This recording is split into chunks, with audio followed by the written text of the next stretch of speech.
WTIM. Good morning, Central Illinois, and welcome to the WTIM Morning Show on your information station. The show is sponsored by People's Bank and Trust, where they put people first. I'm your host, Reed Kamai, and our first guest this morning, as is typically the case when he comes on, is State Senator Steve McClure, a Republican from Springfield. State Senator McClure, good morning to you.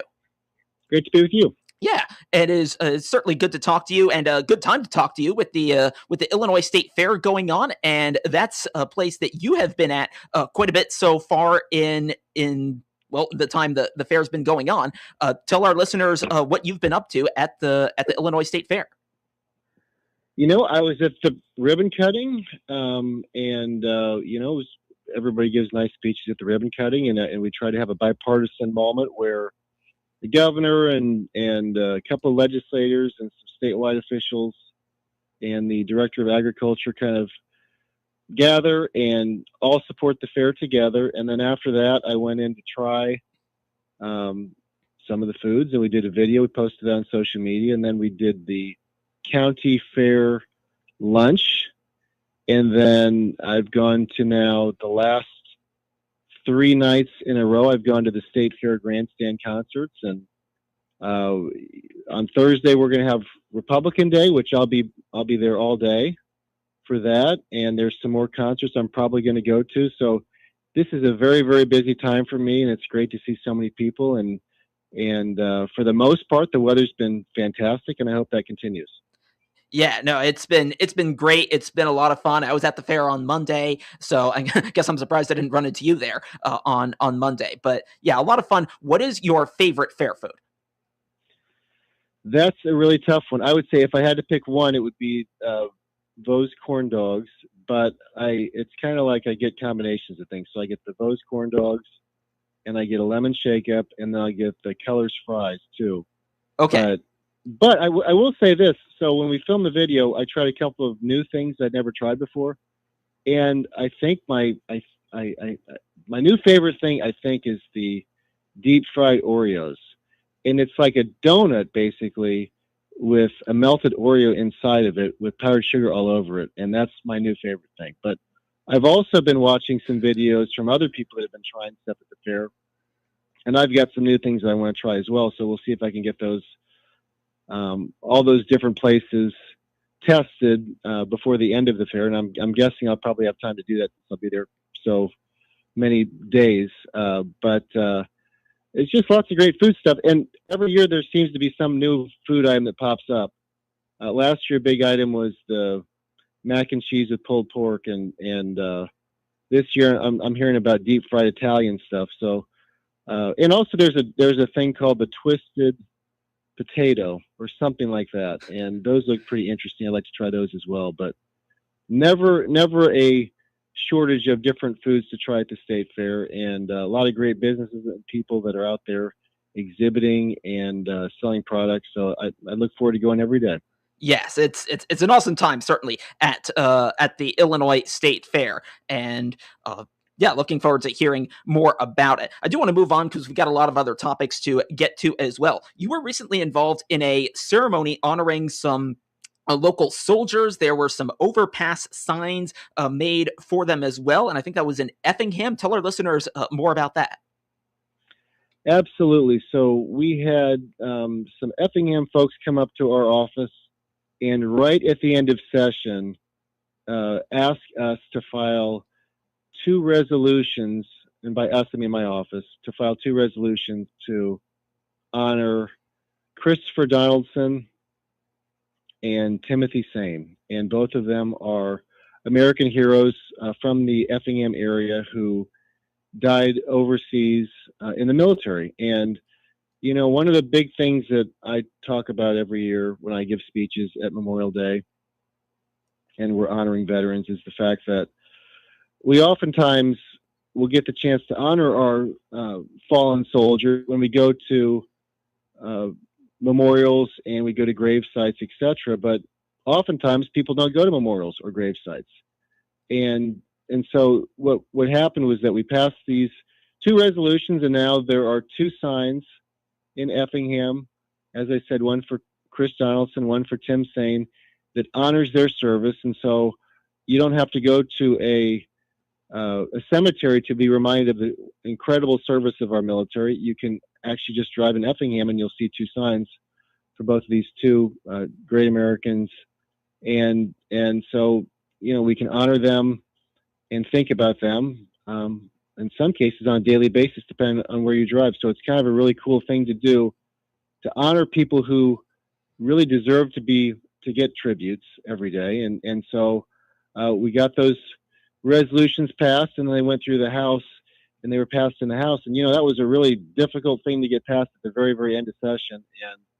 And but we were able to get it done. And actually, the Senate President has a rule that they will not pass a resolution to honor a member of our military or a member of our law enforcement community who passed away, unless it's been within the last 30 years. And that's just a rule that he's had in place for the time that he's been our Senate President. And so for Chris Donaldson, had we not gotten the resolution passed this session, it would have been over 30 years since he passed. The 30th anniversary of his death was earlier this year. So if we had not passed it when we did, we would have lost the chance to honor him,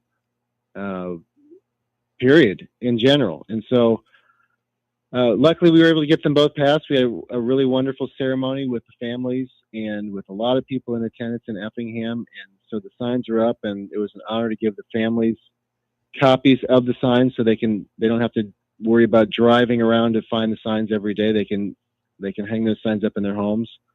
And it's really, really a cool thing to be able to honor our military and their families as well. And so I'm very proud of these two signs that are up, and I know the families are proud of the signs as well. So it's pretty cool to see that, and it's pretty cool to be a part of it. Yeah, and it's something that a lot of people are going to see as well, considering where that ended up. So happy for you that that you got there in the end with making that happen. Another topic I want to turn to is something that's been that's gotten a lot of attention in the news, and something you've actually now weighed in on as well. It's a situation going on in the WNBA with some recent comments made by one of the players, Sophie Cunningham, and it's all been surrounding the issue over, transgender women being able or potentially not being able to play in women's sports. And it sounds like you've weighed in, sending a letter to the WNBA. Talk about how you've gotten involved in that sense. Sure. So I guess a lot of people probably don't realize this, but the WNBA has a lot of ties in the state of Illinois. We've got the Chicago Sky, which plays here.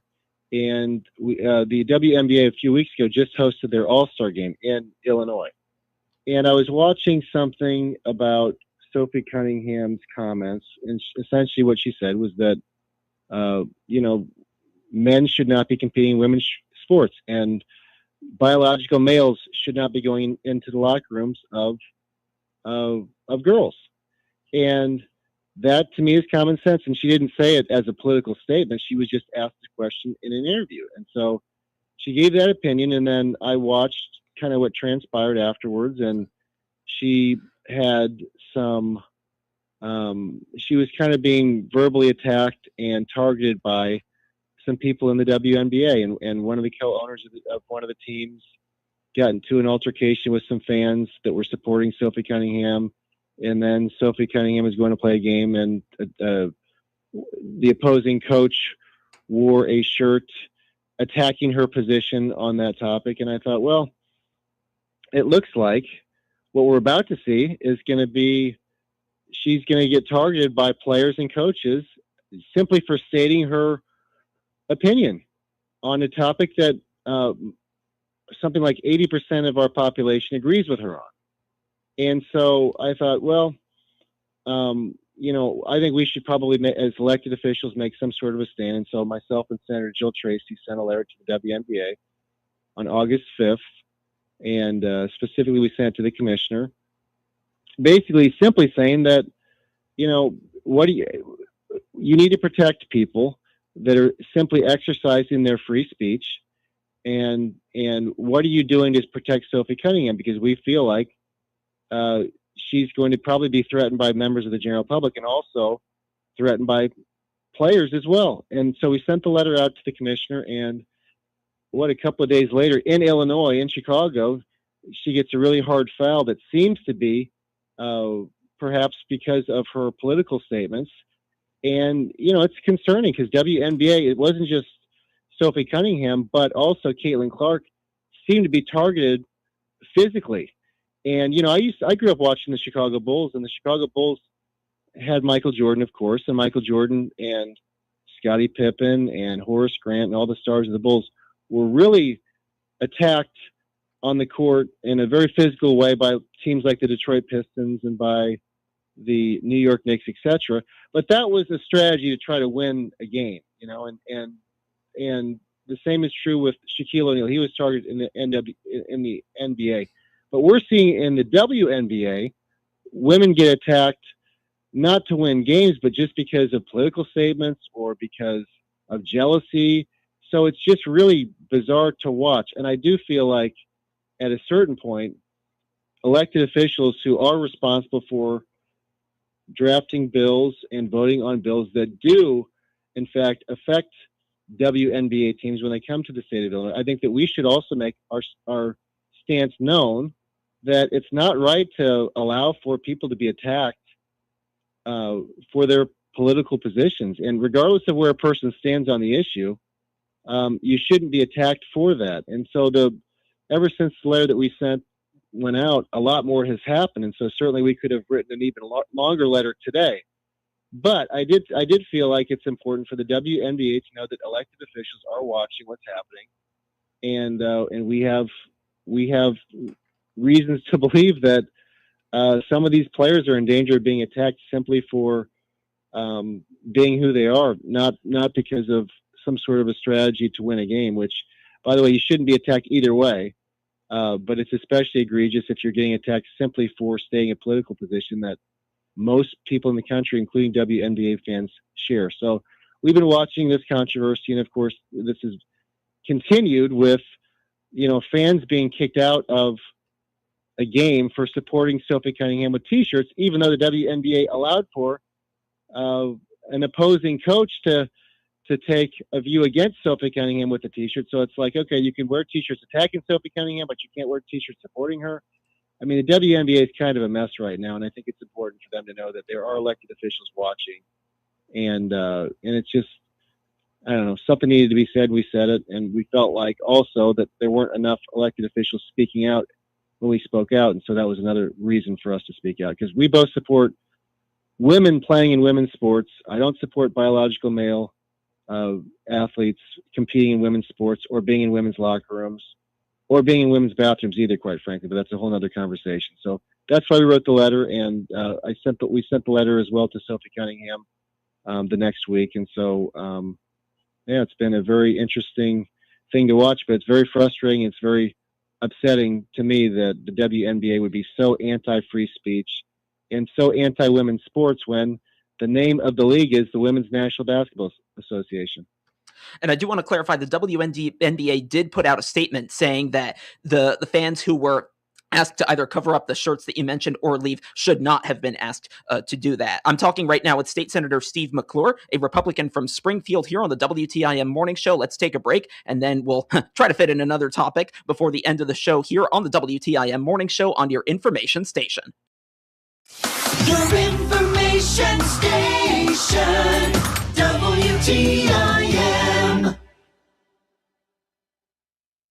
When it comes to connecting with America's farmers and ranchers, nothing beats the authentic voice of Ag Radio. Farm broadcasters have been the voice of rural America since 1944, building trusted relationships with agricultural producers across generations. Today, the network of over 140 Ag radio stations reaches farmers and ranchers during their most productive hours when they're actively working their operations and making business decisions. What makes Ag Radio uniquely effective? Farmers listen to farm broadcasters for information that directly impacts their livelihood. When your message is delivered along Alongside crucial weather updates, market reports, and agricultural news, it receives the same attention and credibility. Farm Radio Connects offers agricultural advertisers targeted access to this engaged audience through professionals who understand both broadcasting and agriculture. According to the National Association of Farm Broadcasting, 78% of farmers consider information from farm broadcasters highly trustworthy. When you need to reach rural America effectively, choose the voices they already trust. Visit IllinoisFarmRadio.com and discover how Ag Radio can elevate your agricultural marketing strategy. Since 1938, Shelby Electric Cooperative has kept the lights on for our members when no one else would. Today, we're making that same commitment by bringing reliable broadband to underserved areas. Just like electricity years ago, fast internet and phone service are essential for quality of life and economic growth. Shelby Fiber delivers future-proof internet straight to your door. Visit shelbyfiber.coop or call 217-774-2323. Hi, this is Carl Krumsick. Why do you need a monument? It's a place to visit, to remember, and to begin healing. At Krumsick Monument Company, we're locally owned with low overhead, so families can honor their loved ones without overspending. We offer complete services of cleaning, resetting, and adding death dates. Let us design your legacy in beautiful granite. Call 217-825-5197 for an appointment. Krumsick Monument Company, 114 North Webster Street, Taylorville, Illinois. Parents, get your kids ready for the new school year with help from the Christian County Health Department. Now at 730 North Pawnee, across from Taylorville Junior High School. They offer back-to-school immunizations for children entering kindergarten, 6th, 11th, or 12th grade at little or no cost. And while you're there, ask about fluoride treatments to help prevent tooth decay in children and youth. Make your kid's appointment now so they're ready for school. It's just another way the Christian County Health Department is working to protect, assure, and improve public health in our community. Perry Stampa here, owner of Central Illinois Truck Service, just off I-70 in Greenville. Let us repair your diesel engines with state-of-the-art equipment, a brand new facility, and certified technicians. Find out more by clicking our icon at TaylorvilleDailyNews.com. SIU Center for Family Medicine is here to help with back-to-school and sports physicals. Healthy kids learn better and play harder. Call 217-824-1134 today to schedule your appointment. That's 217-824-1134. SIU Medicine. Forward for you. WTIM. Back on the WTIM Morning Show on your information station. It's sponsored by People's Bank and Trust, where they put people first. I've been talking with State Senator Steve McClure, a Republican from Springfield, and he left us not very much time to talk about a rural ambulance bill that he wrote that was signed. State Senator McClure, in about the 90 seconds we have left, tell us about it. Sure. So House Bill 5446 is a bill that Representative C.D. Davis-Meyer filed in the House and got it passed, and then asked me to sponsor it in the Senate, which I did, and then I got it passed in the Senate. And the governor just signed it into law, so it's great to be able to work on bills that make a difference. Essentially, there's issues with current state law regards to how rural ambulance services can staff and what flexibility that they can have.